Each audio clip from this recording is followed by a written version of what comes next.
ভাইরা দেশে যখন আমার বন্ধুগণ অসংখ্য বিডিআর জওয়ান অফিসার যখন জীবন দিয়ে ফেলে, শাপলা চত্বরে হাজার হাজার মানুষ যখন জীবন দেয়, আহত হয়ে যায়, তাদের মা, তাদের সন্তান, তাদের স্ত্রীদের আর্তনাদ, আয়না ঘরে বন্দী থাকা মুসলমানদের নারী পুরুষের আর্তনাদ, তাদের পরিবারের আর্তনাদ, আল্লাহ সুবহানাহু তাআলা এমন একটা সময় ঘনিয়ে দিলেন।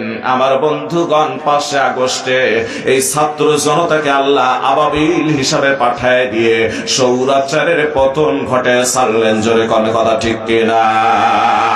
আমার রংপুরের কৃতি সন্তান শহীদ আবু সাইদ, নব্য শহীদ আবু সাইদ, বন্ধুগণ শহীদের কাতারের মধ্যে নামটা সে ঠেকায় দিয়ে লিখে দিয়ে জাতিকে ত্বরান্বিত করে জীবন দিয়ে প্রমাণ করে দিল এ জাতি রক্ত দিতে জানে, যারা রক্ত দিতে জানে তাদের দাবিয়ে রাখা যায় না।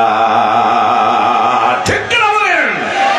এজন্য আমার ভাইরা প্রয়োজন হয়ে গেলে আমরা যেহেতু 90% মুসলমান, ইসলাম এদেশের মূল ধর্ম, এই জন্য আমরা আমাদের জন্য প্রয়োজন হলে আমরা রক্ত দিতে প্রস্তুত। জোরে বলেন কথা ঠিক কিনা?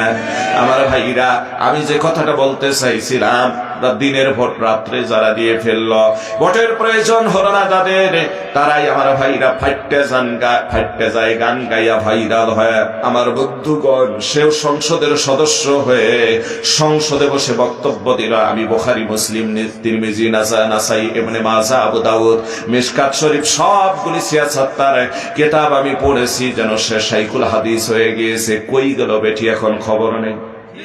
কথা কয় না? কয় নাই? সংসদে বলে নাই?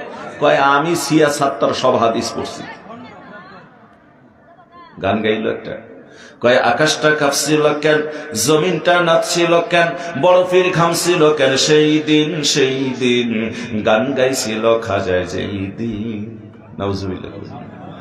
গান গাইছিল খাজায় যেই দিন, আকাশটা কাঁপছিল কেন, জমিনটা নাচছিল কেন, বরফের ঘামছিল কেন, সেই দিন গান গাইছিল খাজায় যেই দিন। কয় আল্লাহ নবীর গান, পীর আউলিয়ার শান, যে বলে হারাম সে তো কমিন, না বুঝে ভেদ পাত্রে হারাম কও তোমরা কেন, এই গান শুনেছেন নবী ইয়াসিন।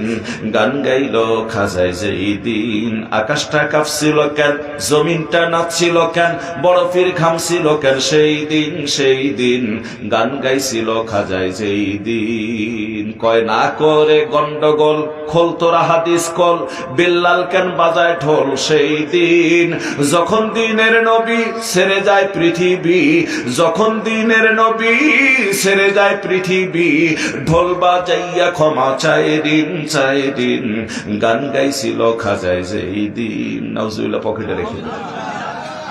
হযরতে বেলাল বলে আল্লাহর নবীর ইন্তেকালের দিন বলে ঢোল বাজায় বলে ক্ষমা চাইছিল।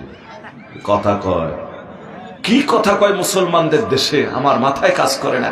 মনে হয় বেটিরি পাইলে চাপা জুটে একটা থাপ্পড় বাইরে সোজা করে দিতাম। কথা কয় না?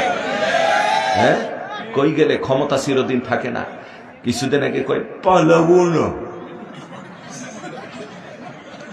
প্রয়োজন হলে ফখরুল সাহেবের ঠাকুরগার বাসায় গিয়ে উঠবো। কি ফখরুল সাহেব জায়গা দিবেন না? কই গেল? ক্ষমতা নিয়ে বড়াই করবেন না, ক্ষমতা কারো চিরদিন থাকে না। কথা কয় না? 3টা জিনিস নিয়ে বড়াই করবেন না। একটা হলো শরীর। আজকে যে শক্তি আছে, একটা প্যারালাইসিস হয়ে গেলে আপনি শুধু তাকায় দেখবেন, আর কিছুই করা থাকবে না, শুধু চোখের পানি ঝরবে। কথা কয় না? জবান বন্ধ, প্যারালাইসিস অর্ধঙ্গ হয়। আপনার এক সাইড অবশ, এই ব্রেন থেকে শুরু করে নিয়ে এখান থেকে শুরু করে নিয়ে একটা সাইড ডাইন হতে পারে, বাম হতে পারে। ঠিক পূর্ণ একটা সাইড অবশ হয়ে গেলে আপনি শুধু তাকায় দেখবেন, আমি তাকায় দেখবো, আর কিছু বলার নাই, শুধু কান্দা লাগবে। কথা কয় না?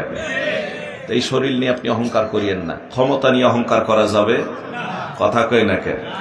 আরেকটা জিনিস নিয়ে অহংকার করা যাবে না, সেটা হলো অর্থ। আজ আছে, কাল সকালবেলার ধনী রে তুই ফকির সন্ধ্যাবেলা। কথা কয় না? উঠাইলেন বহু রাত্রে, কথা কয়টা কই মোনাজাত করে দেই নাকি? মাশাআল্লাহ, আপনাদের তো আগ্রহ আছে। কতক্ষণ চলবে? 2টা বলে পর্যন্ত চলে। মাশাআল্লাহ। না তো না, অল্প সময় আছে। আর এক বাজান কইতেছে ফজরের নামাজ পড়িয়া যায়, আল্লাহ ফজর পর্যন্ত সব আপনাদের দান করে দেখ। বলুন আমিন। আমি আর আধা ঘন্টা পর যাবো, আপনারা একটু ফজর পর্যন্ত থাইকে যাই এখানে। বাইরে আমার কথা বেড়ে যায়, আসল কথার দিকে চলে আসি। আল্লাহ রাব্বুল আলামিন যেন আমাদের আমল করা তৌফিক দান করে দেয়। আজকের বহু তরুণ ছাত্র জনতা এই জায়গায় আছেন, আমার খুব ভালো লাগলো। তরুণরা যদি মাহফিলে থাকে আমার ভালো লাগে, বাবাজিরা যদি মাহফিলে থাকে ভালো লাগে, মাদ্রাসা তলেবে ইলম আলেম উলামা থাকলে ভালো লাগে। কেন তরুণরা থাকলে ভালো লাগে সেটাও শোনাই দিয়ে যাই। যেদিন আল্লাহর আরশের নিচের ছায়া ব্যতীত আর কোন ছায়া থাকবে না, কিয়ামতের দিন আমার ভাইরা 100 হাত মাথার উপরে সূর্য চলে আসবে।